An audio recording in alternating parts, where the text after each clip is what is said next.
Hello everyone, welcome back to another episode of rslash In today's episode, tried to throw me under the proverbial bus, ran herself over.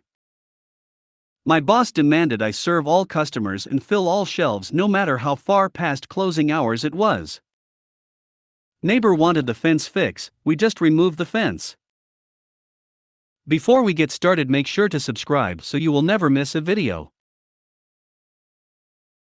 So let's get started. Tried to throw me under the proverbial bus, ran herself over. I was building an online training module at work that is intended to teach existing users how to work a new process. It has interactive elements, quizzes, segments to work through a few sample scenarios, etc. Now we'd recently got a new associate director who, from what I can tell, advanced through the company by throwing other people under the bus. She gets promoted not for her own merits, but because at the end of the day she has less mud sticking to her than other applicants. It's uncanny to the point that there simply had to be more to it than stupid office politics. I'll get to that in a bit. So after I have the first draft of the module done, it gets sent out for the usual round of testing, and there are of course a couple things that need to be corrected. I build the module off the notes the subject matter experts leave me, and a few things inevitably get lost in translation.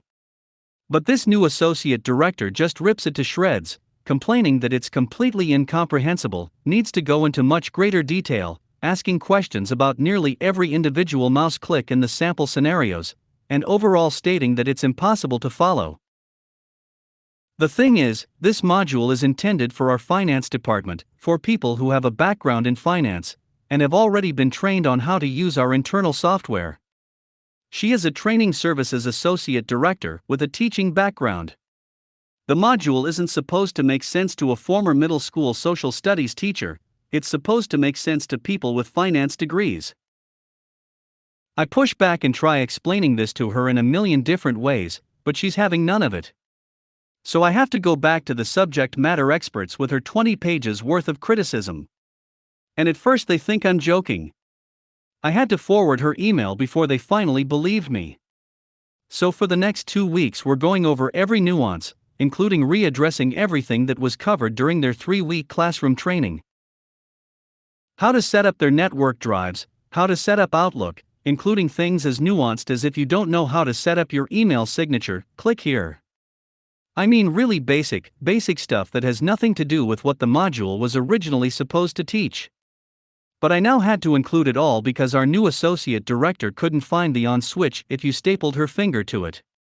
This wastes my time, the subject matter expert's time, and time spent re-recording all the voice work. If you've done voice work in the past, you know you never get it in one take. After it's all done, I send it back out for review and approval, and the associate director simply doesn't respond. A week passes. The finance director takes an interest in why this module is almost a month overdue. I go to forward the associate director's email again, except now I can't find it. Odd, seeing as how I have a hoarding problem when it comes to email. I check with one of the subject matter experts I was working with, he can't find it either. Turns out, none of us can find it. It's gone. So I check with a friend of mine in IT who, after a little detective work, discovers that a week ago someone did a compliance delete on the Exchange server. This basically is a seek and destroy for messages meeting certain criteria. In this case, a specific phrase she used in her email. I start digging through Outlook trying to find particular emails related to this that might be used to defend my actions, and they're all gone. Inbox, sent items, deleted items. Every last one of them. Any email containing that particular phrase anywhere in it. This kind of thing is normally used by admins to mass delete spam or phishing emails from all users at once. Except in this case, someone apparently deleted emails that showed evidence of her awful decisions. My friend in IT can smell a juicy story a mile away, and was very interested in seeing where this went. She recovered the deleted emails, and I promptly saved them to a flash drive. For the next few days, every time I had any email with this associate director's name on it, even unrelated stuff, you never know how something might fit together, I saved a copy to the flash drive. I informed the subject matter experts to do the same, and we started building our offline evidence locker. I didn't want to blow the lid on it just yet. I wanted to see if my suspicions were correct. Maybe a lifetime of watching spy movies and cop dramas had corrupted my thinking. Maybe there was another explanation. Who knows, it could happen. I'm not God, I don't know everything. I'll play defense. So after several weeks in total trying to appease this associate director's unquenchable thirst for irrelevant details, and then getting ignored for a week, she finally publishes it and sends it to the finance director to approve so it can go live. Woo! Except the module, which was supposed to be a 30-minute online course, now contained 3 hours of content, and went down several irrelevant rabbit holes that had been deemed critical supporting information. As an analogy, imagine designing a training module to teach a nurse how to enter some new CPT codes and being told you have to teach him how to read too, because he might not know what words are. That's how much BS was rammed into this thing.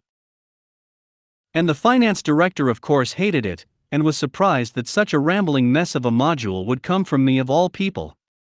So he calls a meeting with me and the associate director on Tuesday to get some answers, and sure enough she immediately tried to distance herself from it. Tried to paint it as she made a couple suggestions, and I clearly went way overboard. How I must have sent her a different version that she approved and switched them afterwards, that's not even possible, it would get thrown back into a draft status. She kept trying to talk over me as I voiced my defense, and to his credit the finance director finally just muted her so I could speak. And boy did I. I explained everything. I shared my screen, popped in my flash drive, and opened my copies of the emails that had supposedly been deleted. Every email exchange where she complained about the material, I pushed back, and she flat out ordered me to build the module in the way I did. She abruptly left the meeting and went offline. The finance director asked if I could send him a copy of all relevant files, and as I did so I told him they might not be there later. And then explained what I had learned about someone in IT using the compliance delete. He assures me he'll look into it, and the sh*T immediately hit the fan. The associate director never logged back on. There was a massive internal audit where people from her previous departments were asked to provide statements. Leadership tried to keep it hush-hush, but you just can't keep something that big under wraps. I don't know the specific what's and hows, but the associate director and one of the IT managers had both left the company to pursue the next stage of their careers, and we sincerely wish them the best. I don't really do the social media thing, but over the next few days as the rumor mill did what rumor mills do, I heard their sh*T absolutely blew up, and it came out that the associate director and that IT manager were having an affair. Now this all went down about a month ago, but as I wrote this post I thought to check online court records. Both are now facing divorces, filed by their respective spouses. So yeah, there's a void in my direct leadership, in IT's leadership, and the entire IT department is getting a shakedown by information security to determine if there were any other leaks. I spent some time reflecting on why this whole series of events happened, and my best guess is she wanted to make a grand entrance by spearheading this masterwork training module that covered every possible scenario and contained any and all information anyone could possibly want. Then as she started to realize how wasteful, rambling, and unnecessary it was, she realized that her grand entrance would be a grand faceplant. So she tried to erase the evidence and pin all the nonsense on me to save face, but inadvertently set in motion the events that would expose her little arrangement with the IT manager. Taking it up the as in order to cover her as I guess. My boss demanded I serve all customers and fill all shelves no matter how far past closing hours it was. So my first job I ever worked at for a few years was a grocery retail store, with several different departments, including a deli for lunch meat and cheese, which is where I worked. One night I was working 1 p.m. to 9 p.m. 9 p.m. is when the deli and other special departments closed and were expected to be done and clocked out, but the rest of the store remained open 24/7 for general groceries. It was me and one other guy. We had an especially busy night, and we were a little behind on our cleaning as a result, but we had our meat slicing machines already coated with sanitizer after working for 15 minutes to get all the little meat chunks and shavings out of every corner, as we were pretty serious about making sure those things were clean as can be. It's about 8:55 at this point. We're almost late to leave, and the store we worked for did not like overtime. If you were getting any amount of overtime, you would get chewed out the next day for it, even for a little amount. A woman walks up to the counter and starts looking through the product, as we had a glass case filled with a bunch of types of our lunch meats pre-sliced and ready to go for bagging up. She looks at one and says, "I want this turkey right here, but I want it freshly sliced." I of course look to my co-worker, and we both can see the two slicers we have are still covered in the sanitizer we use, and are drying, as per the food safety protocol written on the bottle that says to allow 20 to 30 minutes minimum for the sanitizer to dry after application. I tell her, "Well ma'am, we really can't do that right now. Our slicers are both being cleaned at the moment as the department is closed in 5 minutes, but I'd be glad to get you something here from our cold case." "So you're not gonna slice it fresh for me, that's what you're saying?" I replied, "That's correct, I apologize." Without another word she walks away, and myself and my co-worker go back to what we were doing, and we finish cleaning and go home after about 5 more minutes, narrowly clocking out on time.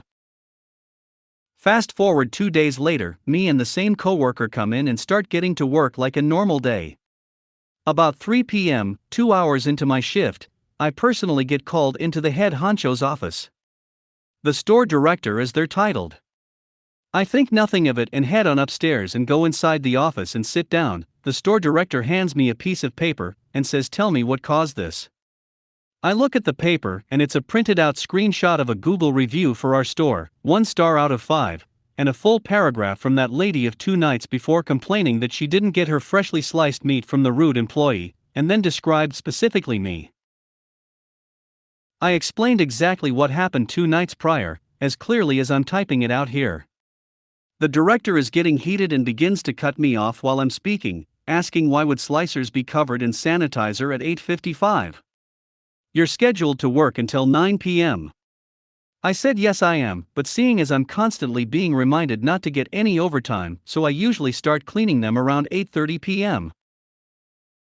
The director gets even more upset and raises her voice. "I don't care, that's not how it works. If you have a customer, you serve them. And you'd better start making sure those shelves are filled before you leave, or you won't be working here anymore. Now get out." I'm pretty salty at this point. I go back down to the department, and my coworker asked what happened, and I told him. He says, "So they want everything done before we leave?" I said yep. And without another word he knew what we needed to do. 9 p.m. hits as usual, and our shelves are at the usual standard of half full, but seeing as we've been given a new standard, we decided to stay and make sure we did what I was instructed to do. We spent next several hours past closing time slicing until every single tray of meat and cheese was full. We had plastic totes in the big fridge full of cheese that we sliced that were wrapped up in half-pound blocks for ease of sale, so we decided to fill that tub over the brim with every single type of cheese we had available. We cut up around 70 pounds of cheese and wrapped it up in the fridge. We also had a Subway-style sandwich counter, where we made sandwiches to order, and also pre-made on the shelves for sale. We made double the usual amount of sandwiches and filled the shelves, as per requested. Not a single shelf had a single empty spot on it by the time we were done. After every single possible item and shelf was as full as it could be, we finally started to clean and close. It was around 3 a.m. when we finally left. The department opens at 5 a.m. We were exhausted, but our spiteful overtime venture made us feel pretty good. We got about 6 hours overtime in. They hated anyone getting even 5 to 10 minutes of overtime.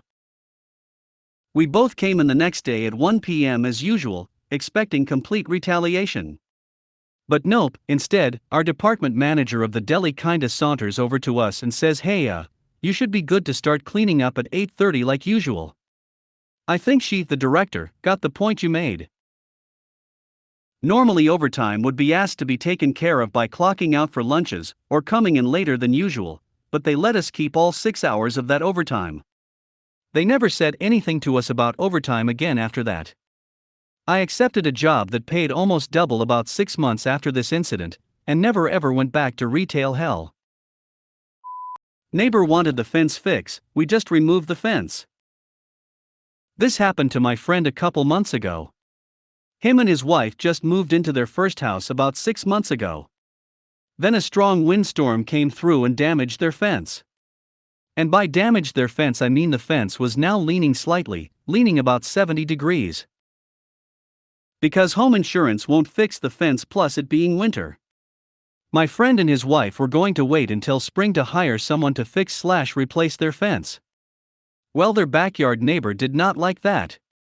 The backyard neighbor wanted the fence fixed ASAP. When the neighbor found out they were going to wait until spring, the neighbor called the city and complained that their fence was out of code. When the city inspector came out to inspect their fence, it was in fact out of code and needed to be corrected. Now the reason the neighbor was so fixated on the fence being replaced is because the neighbor has a pool in their yard and need to have a fence around their pool for safety. Well, my friend and his wife, now pissed off at their neighbor, decided to only remove the fence and not replace it. This allows them to be in city code, and now when the spring hits, the neighbor is going to need to build a fence on their backside of their yard if they want to fill up their pool for the summer. If the neighbor would have just been nice and not called the city like a Karen, my friend would have built the fence up in the spring. No problem. If you made it to the end of the video, thanks for watching. Don't forget to like, subscribe and share, and we will see you in the next video.